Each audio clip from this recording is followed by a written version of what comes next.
Welcome to the Exampur. हमें एग्जामपुर कलम से क्रांति। नमस्कार, नमस्ते, गुड इवनिंग। तो क्लास आपकी शुरू हो चुकी है। सभी साथी जुड़ जाएंगे हमारे साथ। एक बार क्लास को सभी लोग शेयर करेंगे, सभी लोग क्लास को एक बार लाइक करेंगे और चैनल को सब्सक्राइब करेंगे। Exampur and TETs and teaching by Exampur, Exampur and TETs and teaching by Exampur channel को सभी विद्यार्थी सब्सक्राइब कर, ठीक है। तो आ जाइएगा, हम लोग जुड़ते हैं। और आज यूपीजी के, देखो मैं आपको आज थोड़ी सी बात कर लूँगा आपसे 2-4 मिनट, क्योंकि कभी कभी पढ़ने के साथ साथ बात करना भी ज़रूरी होता है। पढ़ने के साथ साथ बात करना भी आपका और हमारा ज़रूरी होता है, ठीक है।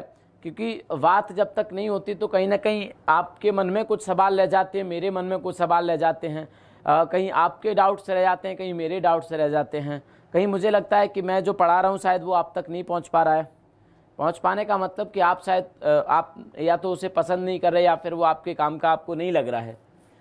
कई बार आपको ये लगता है कि शायद चीज़ें छूट रही हैं, आपको कई बार ये लगता है कि चीज़ें छूट रही हैं या कब तक सिलेबस हो जाएगा, या सिलेबस अगर हो जाता है तो फिर उसके बाद हमें क्या करना चाहिए। बहुत सारे सवाल आपके और मेरे मन में हो जाते हैं, ठीक है। हाँ, पिछले 2 दिन से आरुषि मैम क्लास ले रही थी और बहुत अच्छी क्लास ले रही थी आरुषि मैम। टैलेंटेड, बहुत ज़्यादा टैलेंटेड आरुषि मैम, हाँ बहुत ज़्यादा टैलेंटेड। आप सब लोग भी बहुत ज़्यादा पसंद करते हैं उनकी क्लास को, तो शुक्रिया, ठीक है। लक्ष्यराज कह रहा है सर आपके बिना, बहाने मत बनाओ, कह रहे आपके बिना क्लास अच्छी ना लगती। चलो तो जुड़ जाएंगे हमारे साथ। वॉइस मिसमैच का केस आ रहा है, एक बार ना आप देखो।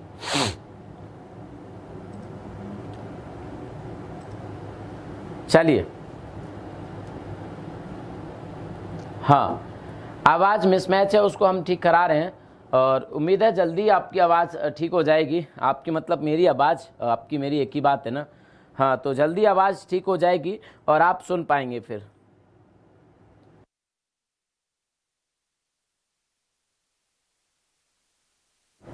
हाँ जी,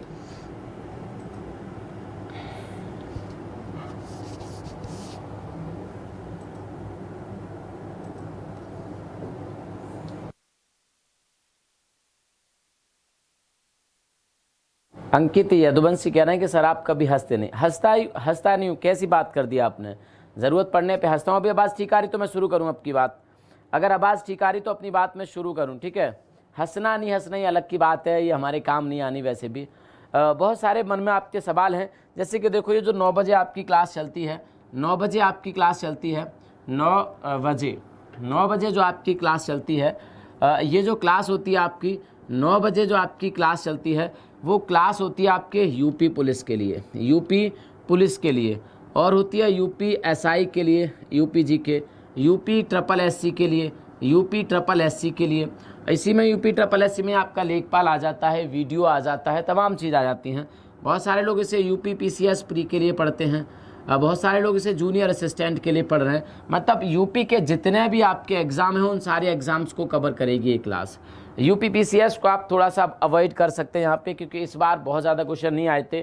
तो मैं ऐसे झूठ मूठ नहीं कहूँगा कि यूपी पीसीएस में बहुत ज़्यादा फिर से पूछे जाने हैं, क्योंकि मुझे नहीं लगता कि अगर इस बार क्वेश्चन बहुत ज़्यादा नहीं आए, 1-2 क्वेश्चन शायद था बस, जबकि पिछले सारे एग्जाम में 8-10 क्वेश्चन आते रहे हैं प्री के पेपर में और मेंस में भी और प्री के पेपर में भी काफ़ी। मेंस अब देखेंगे कैसे आएगा क्वेश्चन, क्या रहेगा उसमें, लेकिन प्री में बहुत ज़्यादा क्वेश्चन नहीं थे इसमें, बहुत ज़्यादा क्वेश्चन नहीं थे। तो मैं अब फिर से दावा नहीं करूँगा कि यार बहुत ज़्यादा आते हैं आपको पढ़ना पड़ेगा, आप नहीं पढ़ोगे तो फेल हो जाओगे, ऐसा कुछ भी नहीं, ठीक है। यूपी पुलिस में बहुत क्वेश्चन आते हैं, 37-38 क्वेश्चन रहते हैं आपके जीके के, उसमें लगभग 10 क्वेश्चन होते हैं यूपी जीके के। सेम यूपी एसआई में होता है, यूपी एसआई में थोड़े कम होते हैं। यूपी ट्रिपल एससी में भी यूपी पुलिस की तरह होता है, लगभग 25-26% के आसपास यूपी जीके रहती है उसमें। ऐसे यूपी पीसीएस इस बार नहीं आया। जूनियर असिस्टेंट में मेरी उम्मीद थी कि क्वेश्चन नहीं आते, अपोजिट हुआ है बिल्कुल। यूपी पीसीएस में मेरी उम्मीद थी कि क्वेश्चन आएंगे। मेरी बात ध्यान से सुनना, फिर हम आप चैप्टर पे आ जाएंगे और कितना सिलेबस बचा है कितना नहीं बचा है इस पे भी आज हम बात कर लेंगे। आपके बहुत सारे डाउट हैं, बहुत सारे सवाल हैं, तो पहले जुड़ जाओ हमारे साथ, फिर हम लोग दोनों पे मैच। आवाज़ अब भी दिक्कत है, चलो मैं एक बार देख लेता हूँ आवाज़ को, ठीक है।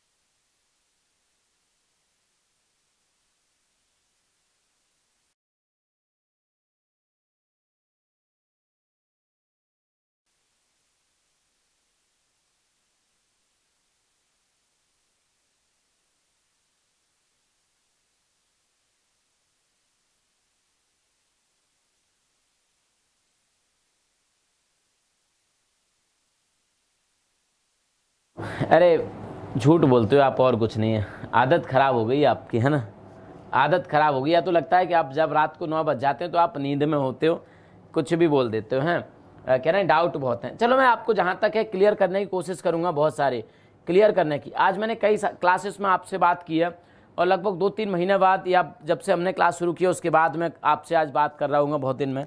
थोड़ी सी मेरी बात को सुन लो कि ये लगभग 4 एग्ज़ाम है, और भी कोई छोटा मोटा एग्ज़ाम हो सकता है। इन एग्ज़ाम के लिए हम लोग यूपी जीके पढ़ रहे थे, उत्तर प्रदेश स्पेशल पढ़ रहे थे, उत्तर प्रदेश स्पेशल पढ़ रहे थे। और जितने एग्ज़ाम हम लोग दे चुके हैं, चाहे वो अपना यूपी SSC का हो, चाहे वो यूपी SSC का हो, चाहे वो यूपी पुलिस का हो, जितने हम एग्ज़ाम अब तक दे चुके हैं, और उन एग्ज़ाम से पहले जितनी बार मैंने यूपी जीके पढ़ाई है, उसमें से लगभग 70 से 80% क्वेश्चन हमने अपने सिलेबस से कवर कर लिए हैं। अर्थात जो मैंने पढ़ाया है उससे कवर कर लिया है, जो मैंने पढ़ाया है उससे हमने कवर कर लिया है। 1-2 क्वेश्चन हर बार मुझे नया दिखा है कि यूपी जीके का 1-2 क्वेश्चन हमेशा नया पूछा गया है, हर बार नया पूछा गया है, जो मैंने आपको कराया नहीं है। अगर हो सकता है आपने तुक्का लगा के उसको सही कर दिया हो, या फिर आपने कहीं से उसको पढ़ लिया हो, किसी बुक में पढ़ लिया हो, कहीं भी पढ़ लिया हो, आपको पहले से आता हो, तो आप ठीक करके आ गए होंगे। लेकिन 1-2 क्वेश्चन हमेशा मेरे से ऐसा आया है पेपर में जो मैंने आपको नहीं कराया, नया मिला है, ज़्यादा नहीं, 1-2 क्वेश्चन मिला है नया। तो 70-80% के आसपास हमने कवर किया है। आगे कोई भी एग्ज़ाम आएगा इससे और ज़्यादा हम लोग कवर करने की कोशिश करेंगे कोई क्वेश्चन बाहर से ना आए, क्योंकि इस बार हमारे पास टाइम भी बहुत अच्छा है। और देखो आपको एक बात बता दूं कि अगर आप यूपीएसआई की एक इस पे बात कर लेते हैं, अगर आप यूपीएसआई का वेट कर रहे हैं तो बहुत जल्द आपकी अप्रैल में लगभग वैकेंसी आने वाली है, अप्रैल में लगभग वैकेंसी आने वाली है यूपीएसआई, क्योंकि बहुत ज़्यादा कमी चल रही है। जो नियमावली थी वो कैबिनेट की मंजूरी के लिए जा चुकी है, कैबिनेट से जैसे ही मंजूरी मिलती है। और आपको एक बात बता दूँ, क्योंकि मैं संविधान भी पढ़ाता हूँ, कैबिनेट की मंजूरी के लिए कोई सत्र वत्र चलाने की ज़रूरत नहीं पड़ती है, कोई वोटिंग की ज़रूरत नहीं पड़ती है कि जब सत्र चलेगा तब उसको रखा जाएगा और उस पर वोटिंग होगी तब वो पास होगा। कैबिनेट हमेशा अपना काम करती रहती है, कैबिनेट हर दिन अपना काम करती है। तो 1-2 दिन में, 4 दिन में, जितना जल्दी हो सकता है ये पास हो जाएगा, और उसके पास पहुंच जाएगी। किसके पास? प्रोन्नति बोर्ड के पास, पुलिस भर्ती प्रोन्नति बोर्ड इलाहाबाद, ये पहुंच जाएगी रिपोर्ट उसके इससे पास होने के बाद। इसके लिए किसी सत्र की ज़रूरत नहीं, किसी बहस की ज़रूरत नहीं होती। एक बंद कमरे में कैबिनेट की मीटिंग होती है, वहाँ पर कैबिनेट के सदस्य होते हैं, कैबिनेट के मंत्री होते हैं, और कोई नहीं होता वहाँ पे, कोई दूसरा व्यक्ति बाहर का नहीं होता, क्योंकि कैबिनेट जो फैसले लेती है उनको गुप्त रखा जाता है। उसके बाद जब पूरे फैसले डिसाइड हो जाते हैं उसके बाद लोगों के सामने रखे जाते हैं वो, ठीक है। उससे पहले किसी को उसके बारे में भनक नहीं होती। तो बस आपके पास सामने ये न्यूज़ आएगा कि ये मंजूरी मिल गई, और उसके तुरंत बाद 2-4 दिन में ही फॉर्म आ जाएंगे आपके यूपीएसआई के। तो यूपीएसआई तो श्योर हो गया आपके पास, बल्कि मेरे हिसाब से तो दिन कम और हैं, ज़्यादा नहीं है। बात करें अगर यूपी पुलिस की, तो यूपी पुलिस का भी अब जो आपका जो नया जो 50,000 जो अभी 49,000 वाली भर्ती थी उसकी लगभग दौड़ पूरी हो चुकी, सारे काम पूरे हो चुके, डॉक्यूमेंट वेरिफिकेशन दौड़ पूरी हो चुकी है। मुझे लगता है मेडिकल अब जल्द शुरू हो जाएंगे, और तब तक पुरानी भर्ती की शायद जो लोग थे ट्रेनिंग पे वो भी खत्म हो जाएंगे, इनको बुलाया जाएगा, तब तक आपका फॉर्म आ जाएंगे, आपके एग्जाम शुरू हो जाएंगे। तो मुझे लगता है कि ये भी लगभग 1-2 महीने में आ जाएगा। आपकी तैयारी पूरी है, कुछ कमजोर है, कुछ कमी है, तो अब इसको आप कर सकते हैं। बात करें यूपी SSC, तो यूपी SSC के लिए तो कोई भी साल ऐसा है ही नहीं कि जब वैकेंसी नहीं आती, एक भी साल ऐसा नहीं है। ये तो रूटीन वैकेंसी होती है यूपी SSC की। तो अब तो लोअर PCS की भी इसमें ऐड कर दी गई हैं, तो ये तो रूटीन वैकेंसी है। ये रूटीन वैकेंसी नहीं थी, इनकी तो जब ज़रूरत पड़ती है तभी भर्ती की जाती है, और इसीलिए एक साथ इतनी की जा रही, क्योंकि यूपी में पुलिस की भारी कमी है। तो तभी 1 लाख लगभग कर चुके ये, अभी 1 लाख और इनको भर्ती करनी है। उन्होंने कहा था कि हर बार हम 50,000 करेंगे, 2.5 लाख हो जाता है 5 साल में, तो लगभग 1.5 लाख की भर्ती अभी इन्हें करनी है। 1.5 नहीं करेंगे, 1 लाख तो करेंगे ना, तो 1 लाख इनको अभी करनी ही तो आएगी। यूपी SSC की तो हर साल एग्जाम आता ही आता है, चाहे वो जूनियर असिस्टेंट का हो, चाहे वीडियो का हो, चाहे लेखपाल का हो। लेखपाल का पिछले 3 साल से नहीं हुआ, लेकिन वीडियो का हर बार आ रहा है, वीडियो का हर बार आ रहा है। यूपी SSC का जो लोअर PCS का जब अब जो कराने लगी है उसका हर बार आता है, जूनियर असिस्टेंट का लगभग हर बार आता है। तो इसकी वैकेंसी भी फिक्स है, और इस बार ज़्यादा बताया जा रहा है।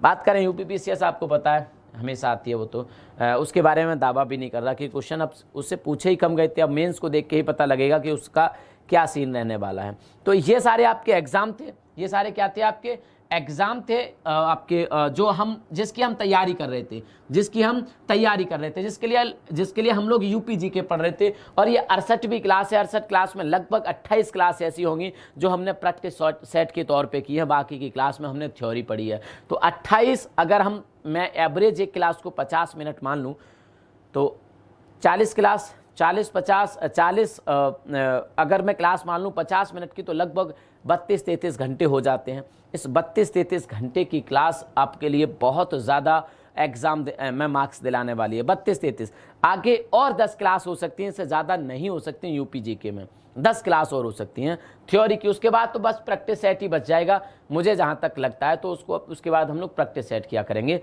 अगर वो तो बात की बात है, उस पर क्या डिसाइड होता है।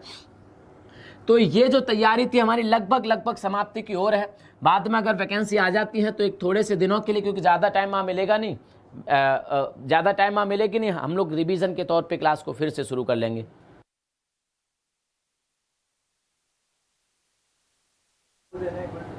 हाँ, तो थोड़ा सा रुक जाना, आवाज़ मैं ठीक कराता हूँ, ठीक है। वॉइस मिसमैच की जो प्रॉब्लम है मैं इसको ठीक कराता हूँ, थोड़ा सा वेट कर लेना, ठीक है, थोड़ा सा वेट कर लेना।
चलिए, आवाज़ आ रही होगी मुझे लगता है अब, ठीक है। और अगर आवाज़ आ रही है तो एक बार ज़रूर बता दो कि सर अब ठीक है, फिर हम लोग आगे चलते हैं जहाँ पे हम लोग चर्चा कर रहे थे, ठीक है।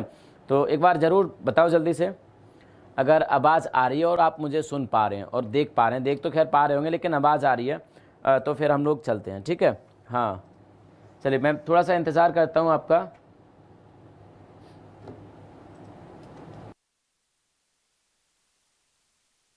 हाँ, चलिए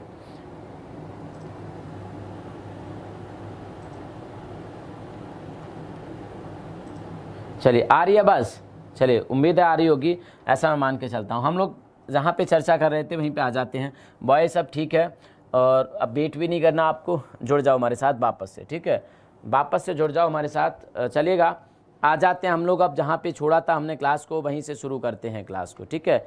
जहाँ पे हमने क्लास को छोड़ा था वहीं से क्लास को शुरू करते हैं, वहीं से हम लोग क्लास को शुरू करते हैं। बहुत सारे लोग जा चुके हैं, कोई बात नहीं, वापस आ जाएंगे।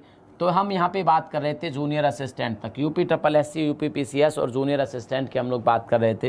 हम लोग यहाँ पे बात कर रहे थे, मैंने कहा था कि ज़्यादातर सिलेबस हम लोग कंप्लीट कर चुके हैं। अब आपको घबराने की ज़रूरत नहीं है, आपको घबराने की ज़रूरत नहीं है। ज़्यादातर सिलेबस हम लोग कंप्लीट कर चुके हैं, बहुत ज़्यादा सिलेबस नहीं बचा हुआ है। और आपको भरोसा करना होगा कि जितनी हमने क्लासेस की हैं वो हमारा परफेक्ट है एकदम। उससे ज़्यादा हम पढ़ने की कोशिश और भी ना करें, क्योंकि ज़्यादा पढ़ेंगे तो जीएस की कोई सीमा नहीं होती, हम लोग पढ़ सकते हैं, चाहे जितना पढ़ सकते हैं, पढ़ने की कोई समाप्ति नहीं होती। तो कितना भी पढ़ सकते हैं, जितना हमने पढ़ा है वो काफ़ी है हमारा, क्योंकि यही तो कंपटीशन होता है कि कम समय में हम ज़्यादा तैयार कैसे करें, या कम पढ़ के हम ज़्यादा कैसे करें। क्योंकि हर सब्जेक्ट का एक मास्टर होता है, और जो मास्टर होता है उसे बहुत आता है। यूपी जीके का तो खैर कुछ नहीं होता, थोड़ा मैंने पढ़ा है, थोड़ा आपने पढ़ा है और हमारा काम हो गया। लेकिन जीएस में अगर कोई भी सब्जेक्ट आप उठाओगे तो उसमें एक अथाह ज्ञान होता है। उस अथाह ज्ञान को आपको पढ़ना नहीं होता है, आपको थोड़ा और अच्छा पढ़ना होता है। तभी तो कहते हैं कंपटीशन में कंटेंट मायने रखता है। कभी आपने एकेडमिक में कंटेंट सुना है, या कभी आप ग्रेजुएशन कर रहे हैं तब वहाँ पे कंटेंट की कोई ऐसी बात आई कि कंटेंट बहुत अच्छा है? नहीं, वहाँ पे आपको सब कुछ पढ़ना पड़ता है। वहाँ पे हर छोटी से छोटी चीज़ समझनी पड़ती है, और वहाँ पे पिछली क्लास से अगली क्लास लिंक होती है। यहाँ पे ऐसा नहीं होता, यहाँ पे कंटेंट मायने रखता है। मतलब वो कंटेंट पढ़ो जो एग्जाम में आने वाला है। अब सारा पढ़ोगे, बहुत पढ़ते रहोगे, बहुत पढ़ते रहो, उसमें से तो आएगा ना एग्जाम में। अब ऐसे तो आपने शुरुआत से पढ़ा ही है, 13, 14, 15 साल हो गए पढ़ते पढ़ते हमें और आपको सबको, तो हमने तो बहुत कुछ पढ़ाया, आपने बहुत कुछ पढ़ा है। तो फिर हमें कंपटीशन की अलग से तैयारी करने की ज़रूरत नहीं पड़ती। अगर हमने वो सारा पढ़ा होता और याद होता, क्योंकि उसी में से आ जाता हमारा। तो इसीलिए हमें कंपटीशन की तैयारी की ज़रूरत पड़ती है, क्योंकि हमें वहाँ पे वो कंटेंट दिया जाता है और वो सारी चीज़ें बताई जाती हैं, गाइड किया जाता है आपको। तो चिंता मत करो, हम लोग बहुत सारा पढ़ चुके हैं। अब हम आ जाते हैं आज के चैप्टर पे। आज के चैप्टर पे सिलेबस यूपी जीके का लगभग कंप्लीट है, चाहे आप जो एग्ज़ाम देने जा रहे हैं, यूपी का। दूसरी बात मैं आपको बता दूं, हाँ 9 बजे नींद आने लगती है आपको। दूसरी बात मैं आपको बता दूं कि इस संडे को, और आपके लिए कितना बेनिफिशियल है ये, इस संडे को हमारा बीएड एंट्रेंस एग्ज़ाम का इस संडे को हमारे बीएड एंट्रेंस एग्ज़ाम का क्या बनेगा, क्या रहेगा, एक प्रश्न पत्र और द्वितीय, वहाँ पे आप सेलेक्टिव होता लगभग हमको पता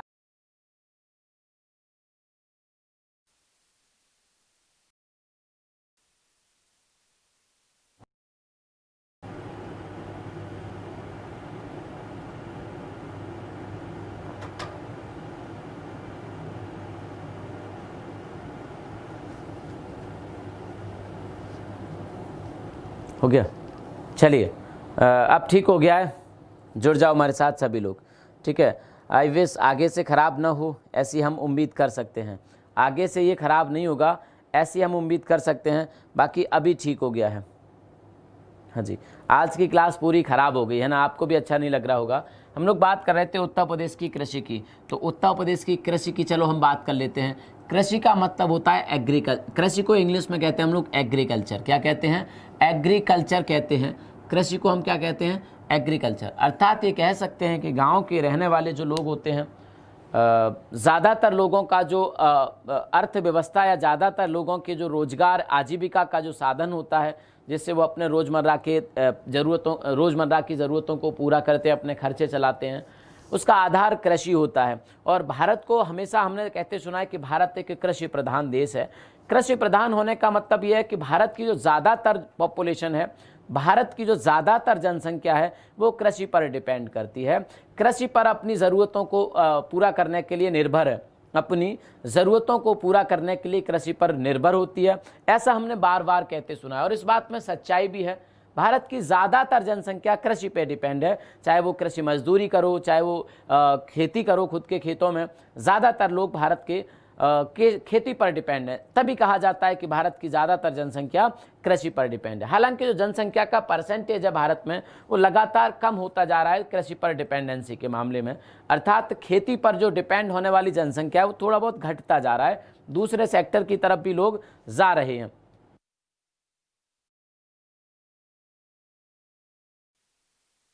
हाँ, तो घटते जा रहे हैं।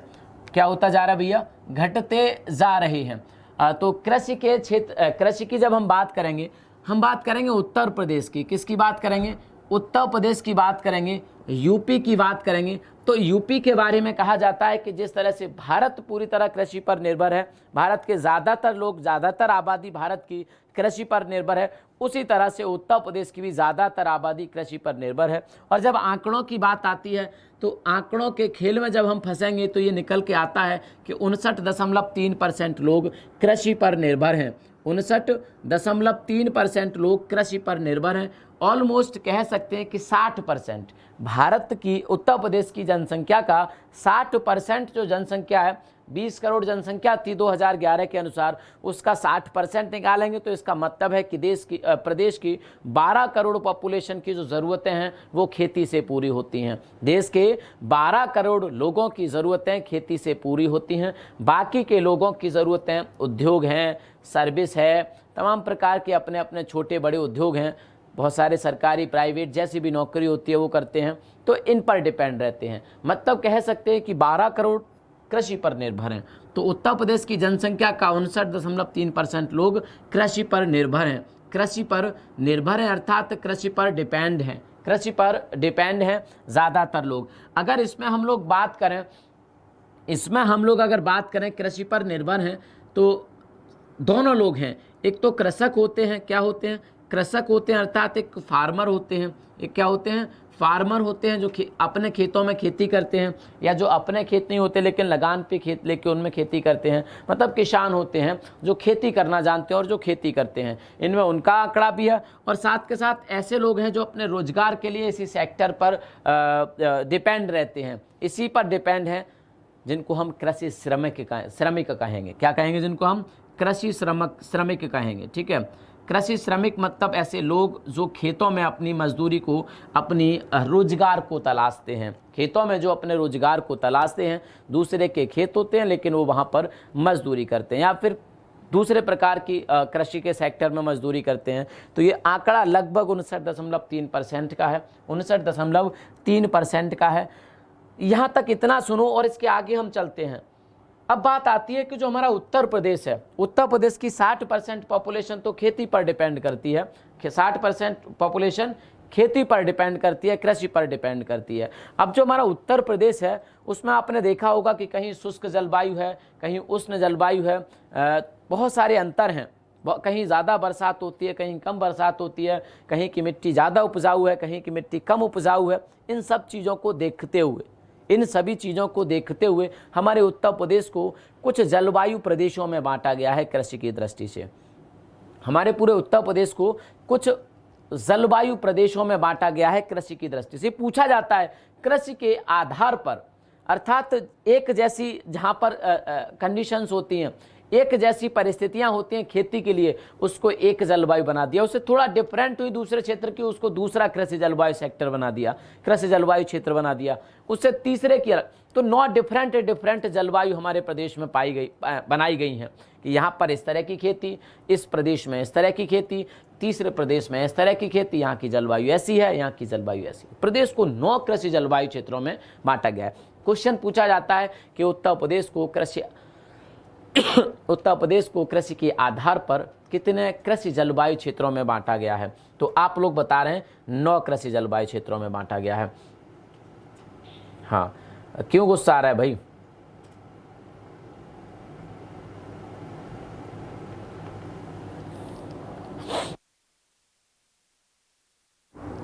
चलिए, 9 कृषि जलवायु क्षेत्रों में बांटा गया है। मैं एक एक करके कृषि जलवायु क्षेत्र लिखता हूं। तो 9 कृषि, इधर दिख रहा है, हाँ, 9 कृषि जलवायु क्षेत्रों में, ठीक है, क्लाइमेट रीजन कह सकते हैं, एग्रीकल्चर क्लाइमेट रीजन। 9 कृषि जलवायु क्षेत्रों में, 9 कृषि जलवायु क्षेत्रों में बांटा गया है। ठीक है, 9 कृषि जलवायु क्षेत्रों में इनको बांटा गया है, जिनमें से पहला अगर हम देखें तो आप सब बेहतर समझते हैं, तराई एवं भावर कृषि जलवायु क्षेत्र। तराई एवं भावर, मैंने आपको पहले भी बताया था कि इसकी जलवायु अलग तरह की है, यहाँ की मृदा अलग तरह की है, यहाँ पर खेती ज़्यादा नहीं होती। भावर के क्षेत्र में तो खेती होती नहीं है, तराई के इलाके में खेती तब भी हो जाती है। तो ये क्या है? तराई एवं भावर कृषि जलवायु क्षेत्र, तराई एवं भावर कृषि जलवायु क्षेत्र।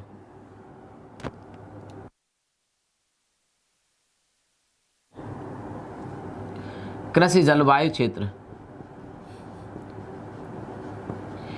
इसकी अगर बात करें तो तराई एवं भाबर में जो आपके जैसे मुजफ्फरनगर है, आपका बिजनौर है, आपका लखीमपुर खीरी है, आपका बहराइच है, आपका पीलीभीत है, ये क्षेत्र आते हैं, ये क्षेत्र आते हैं। यहाँ पर एक तरह की जलवायु क्षेत्र बनाया गया है, तो हम इसको कहते हैं तराई एवं भाबर जलवायु क्षेत्र। दूसरा है आपका पश्चिमी मैदान, दूसरा क्या है आपका? पश्चिमी मैदान। इसको एक जलवायु क्षेत्र बनाया गया है, पश्चिमी मैदान। पश्चिमी मैदान, वेस्टर्न प्लेन कृषि जलवायु क्षेत्र, एग्रीकल्चर क्लाइमेट रीजन, कृषि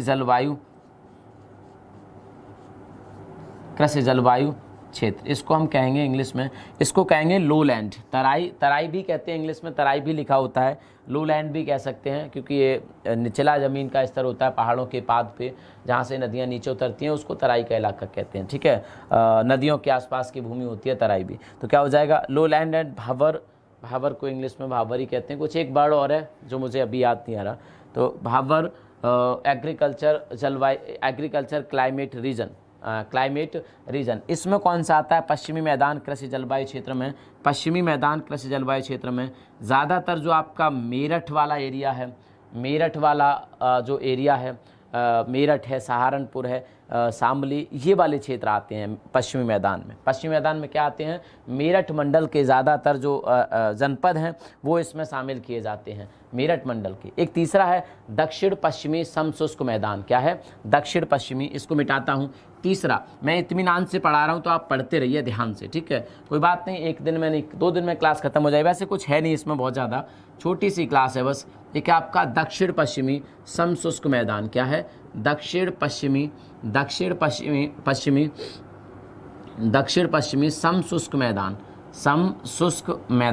समशुष्क मैदान, ठीक है, हाँ जी, दक्षिण पश्चिमी समशुष्क मैदान जलवायु क्षेत्र।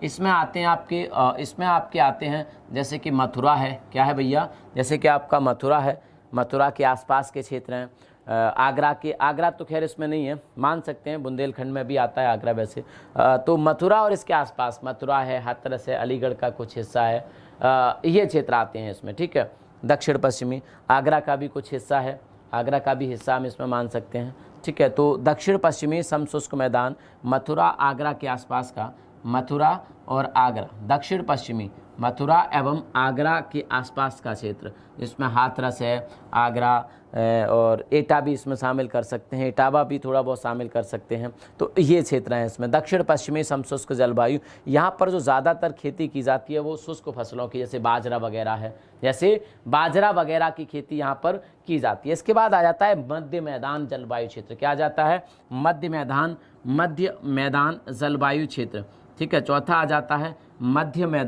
मध्य मैदान जलवायु क्षेत्र। इसमें आपका जैसे लखनऊ है, कानपुर है, फतेहपुर है, मध्य मैदान जलवायु क्षेत्र।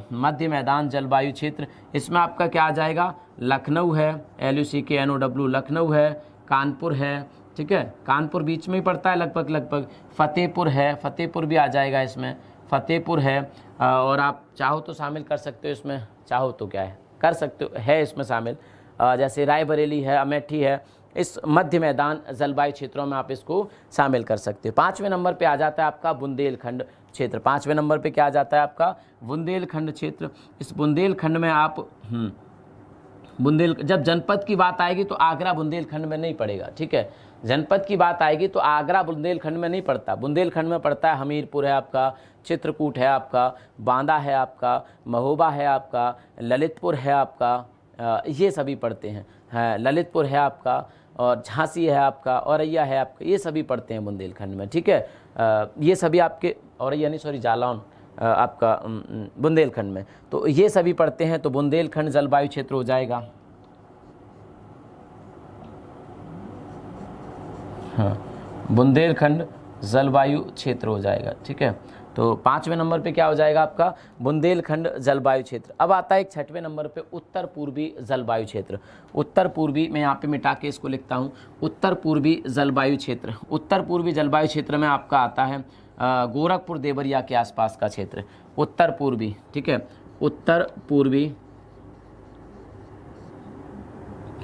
पूर्वी जलवायु क्षेत्र। इसमें आपके गोरखपुर के आसपास का क्षेत्र आता है, गोरखपुर मंडल के आसपास का क्षेत्र आता है इस उत्तर पूर्वी में, गोरखपुर के आसपास का क्षेत्र आता है। इसमें आगे आ जाएगा आपका एक जो पूर्वी क्षेत्र है, पूर्वी क्षेत्र जैसे कि बलिया है आपका, गाजीपुर है आपका, और चंदौली है आपका, ये क्षेत्र आ जाते हैं इसमें, गाजीपुर, बलिया, चंदौली, भदोही पूर्वी में। तो आपका उत्तर पूर्वी मतलब गोरखपुर के ऊपर नेपाल की तरफ वाला क्षेत्र, कुशीनगर, देवरिया जहाँ पे है।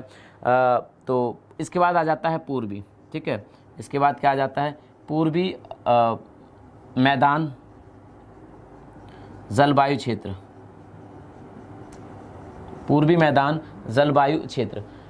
एक आ जाता है इसमें मध्य पश्चिमी, क्या आ जाता है, मध्य पश्चिमी, 8वें नंबर पे मध्य पश्चिमी की जब हम बात करेंगे, मध्य पश्चिमी जलवायु क्षेत्र, मध्य पश्चिमी जलवायु क्षेत्र। इसमें आता है आपका बरेली, इसमें क्या आता है आपका, बरेली है, मुरादाबाद है, रामपुर है, अमरोहा है, ये वाली बदायूं है, ठीक है, बदायूं है, बरेली, अमरोहा, मुरादाबाद, बदायूं, ये सभी क्षेत्र आते हैं इसमें। किस में आते हैं, मध्य पश्चिमी जलवायु क्षेत्र में। 8 हो गए। 9वें नंबर पे आता है आपका, 9वें नंबर पे आता है आपका विंध्य क्षेत्र, विंध्य जलवायु क्षेत्र, विंध्य जलवायु क्षेत्र। 9वें नंबर पे आता है आपका विंध्य जलवायु क्षेत्र, विंध्य जलवायु क्षेत्र, ठीक है। मैं अभी मैप से आपको बता दूंगा कैसे आप याद रख पाएंगे। तो विंध्य जलवायु क्षेत्र में आपका आता है सोनभद्र, आपका क्या आता है, सोनभद्र आता है, आपका मिर्ज़ापुर आता है, मिर्ज़ापुर आता है आपका, ये सभी क्षेत्र आते हैं इसमें। सोनभद्र काफ़ी बड़ा डिस्ट्रिक्ट है, ठीक है। तो विंध्य क्षेत्र में यही लगभग 2 डिस्ट्रिक्ट आते हैं, सोनभद्र और मिर्ज़ापुर। सोनभद्र और मिर्ज़ापुर ये 2 क्षेत्र आते हैं। मैं बताता हूँ आपको कि एक मैप के माध्यम से हम इसको कैसे याद रख सकते हैं। मैं अभी डिवाइड करूँगा यहाँ पे, एक मैप के माध्यम से हम कैसे इसको डिवाइड कर सकते हैं। तो शायद आपके दिमाग में ही बैठा रहेगा कि ऐसे तो आपके दिमाग में पजल बन जाएगा, कहाँ पूर्वी, कहाँ पश्चिमी, कहाँ उत्तरी, क्योंकि आपको दिशाओं का मुझे लगता है उतना ज़्यादा ज्ञान है भी नहीं। मैप में आप एक बार देख लेंगे तो आपको शायद याद बना रहेगा। मैं आपको बताता हूँ, ठीक है। मैं आपको क्या करता हूँ, बताता हूँ। ये है क्या आपका यूपी का मैप, दिखना चाहिए, ठीक है। आपको क्या करना चाहिए, दिखना चाहिए। ये आपका ललितपुर है और ये आपका सोनभद्र है, ठीक है। ये आपका क्या है, बलिया है, और ये नीचे सोनभद्र ऐसे है, ठीक है। आपको दिख रहा है, दिख रहा है, पूरा दिख रहा है। अब मैं अगर इसको मैप में बांटूं तो ये तो है इसका भाबर का क्षेत्र, ये क्या है इसका, भाबर एवं तराई वाला क्षेत्र, ठीक। ये क्या है, भाबर एवं तराई वाला, भाबर एवं तराई, ये क्या है आपका तराई, तो इसको कह देते हैं हम लोग तराई। ये जो आपका है ये यहाँ से लेके और ऐसे करके, ये जो क्या है आपका दक्षिण पश्चिमी समशुष्क मैदान, दक्षिण पश्चिमी आगरा वाला। आपको लग भी रहा है ऊपर उत्तर, यही तो डायरेक्शन होती है। डायरेक्शन क्या होती है, ऐसे ही तो होती है। ऊपर उत्तर है, ये क्या है नॉर्थ है, ये साउथ है, ये वेस्ट है, ये ईस्ट है।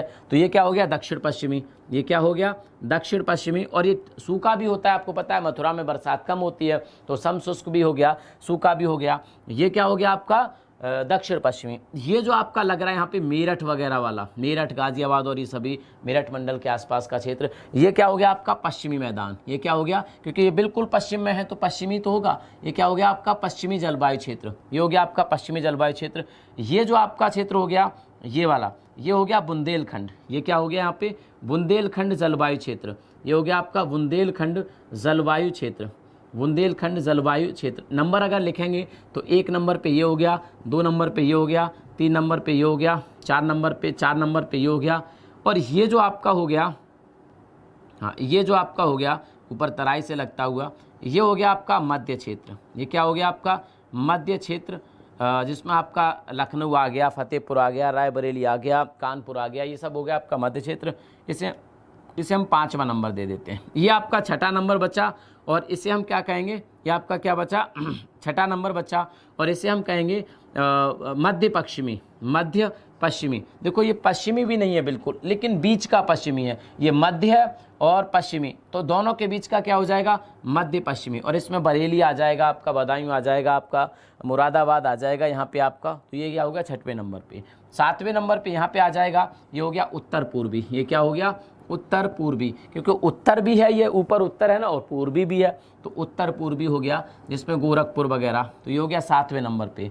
और ये हो गया आपका क्या पूर्वी मैदान, ये हो गया क्या आपका पूर्वी जलवायु क्षेत्र, पूर्वी जलवायु क्षेत्र हो गया आपका ये, ठीक है।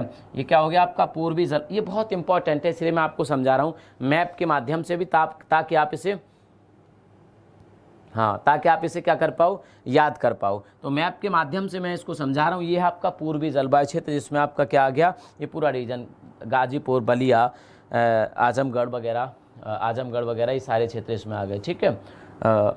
और ये जो आपका बचा नीचे, ये 8वें नंबर हो गया। ये जो बचा 9वां, ये हो गया विंध्य क्षेत्र। ये क्या हो गया विंध्य जलवायु क्षेत्र, विंध्य जलवायु क्षेत्र। तो ये 9 नंबर हो गए, ये 9 जलवायु प्रदेश हो गए प्रदेश, ये हमारे प्रदेश में ये क्या हो गए, 9 सेंटर हो गए जलवायु के हमारे स्टेट में।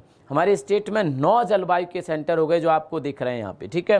तो आप इसको याद बनाए रखना। ये भाबर एवं तराई का क्षेत्र है, ये आपका पश्चिमी है, ये आपका दक्षिण पश्चिमी है, दक्षिण में है और पश्चिम में भी है तो दक्षिण पश्चिमी हो गया। नीचे बुंदेलखंड का इलाका है तो ये बुंदेलखंड का हो गया। ये आपका पूर्वी हो गया, ये आपका विंध्य हो गया, ये आपका उत्तर पूर्वी हो गया, ये आपका मध्य हो गया, और ये पश्चिमी और मध्य के बीच में ये वाला तो इसे मध्य पश्चिमी कह दिया। यहाँ पर तराई का है। तो ये आपके कृषि जलवायु प्रदेश, कृषि जलवायु प्रदेश, 9 कृषि जलवायु प्रदेश हैं।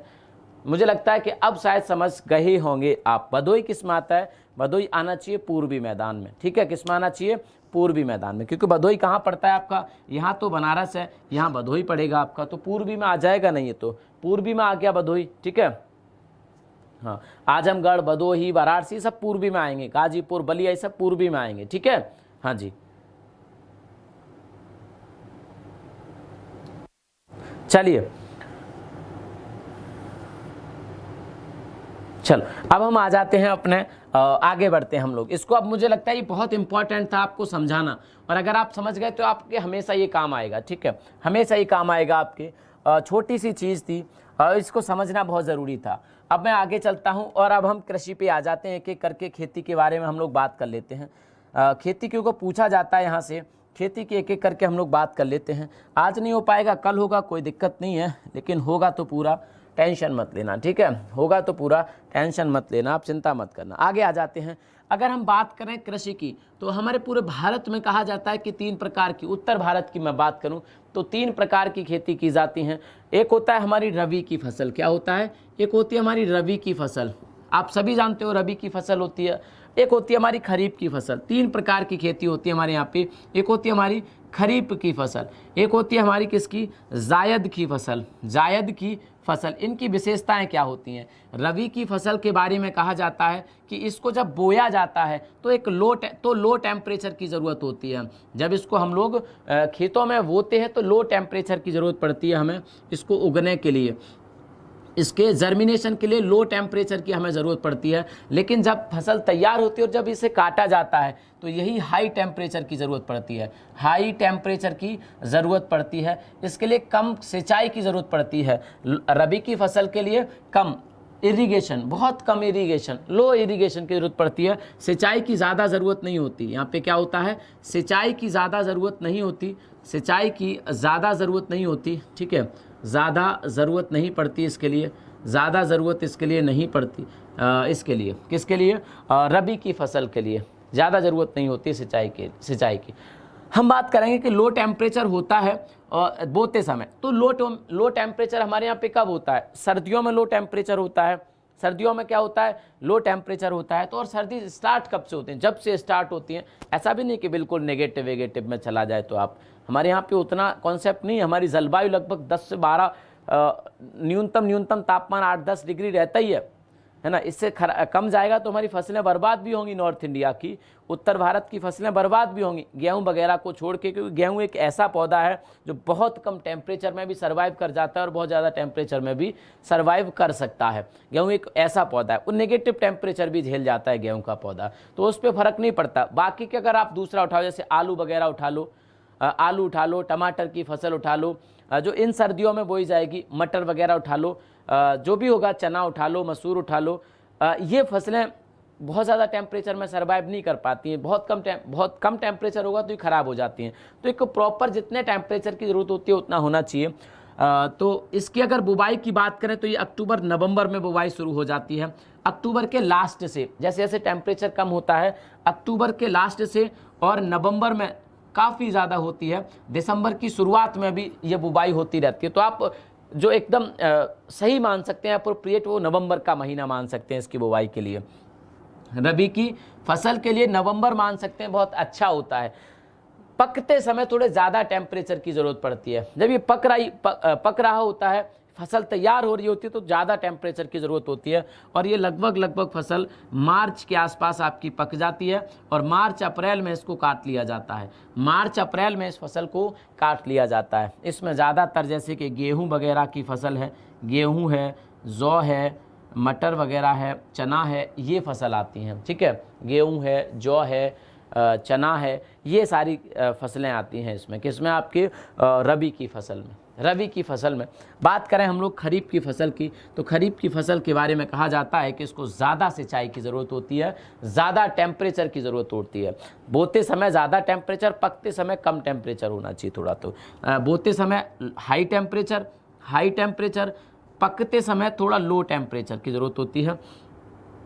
ठीक है, लो हालांकि ये बीज पे डिपेंड करता है। अगर हम टेक्निकली देखें तो ये बीज पर डिपेंड करता है। आज के टाइम पे अगर देखा जाए तो हमारे जो ये फिनोमिना जिस पे हम बात कर रहे हैं, ये शायद फेल साबित हो जाएंगे, क्योंकि आजकल के टाइम पे देखा जाए तो बहुत सारे हाइब्रिड बीज आने लगे हैं जिन पे ज़्यादा टेम्परेचर का असर नहीं दिखता। आप मक्का की फसल उठा लो, मक्का आप 12 महीने में भी कभी बो सकते हो, तो लेकिन वो उस बीज को उस कंडीशन के लिए तैयार किया गया तभी बो सकते हो ना।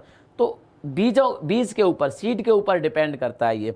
तो इसके अगर बोने की बात करें हम लोग तो ये जून जुलाई में जब जैसे ही मानसून हमारे यहाँ पे आता है, कहा जाता है कि किसान वैशाख और ज्येष्ठ के महीने में अपने खेतों की जुताई करता है। दबा के जितनी जुताई वो कर सकता है, मिट्टी ऊपर की नीचे की ऊपर, काफ़ी ऊपर नीचे करता है मिट्टी और खेत को तैयार कर लेता है। और जैसे ही बरसात होती है, जैसे ही क्या होता है, बरसात होती है और बरसात में के बाद जैसे ही खेतों में नमी होती है उसके बाद वो बीज डाल देता है।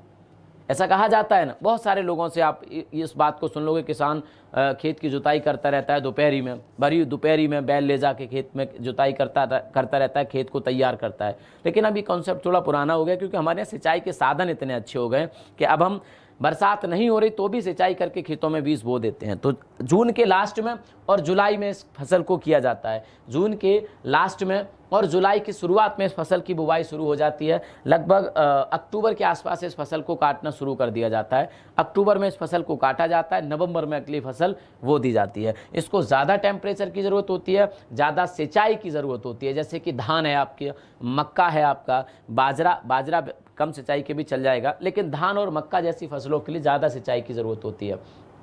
ठीक है, तो ये सभी फसल क्या है आपकी खरीफ की फसल। आगे आ जाती है जायद की फसल। जायद की फसल को इन सबसे ज़्यादा टेम्परेचर की ज़रूरत होती है और सबसे ज़्यादा इन दोनों में सबसे ज़्यादा सिंचाई की ज़रूरत भी होती है। सबसे ज़्यादा सिंचाई की ज़रूरत भी होती है। जायद की फसल आप कोई भी उठा लो, अगर आज इसको पानी की ज़रूरत है, आज अगर इसको सिंचाई की ज़रूरत है तो आज ही होगा भैया।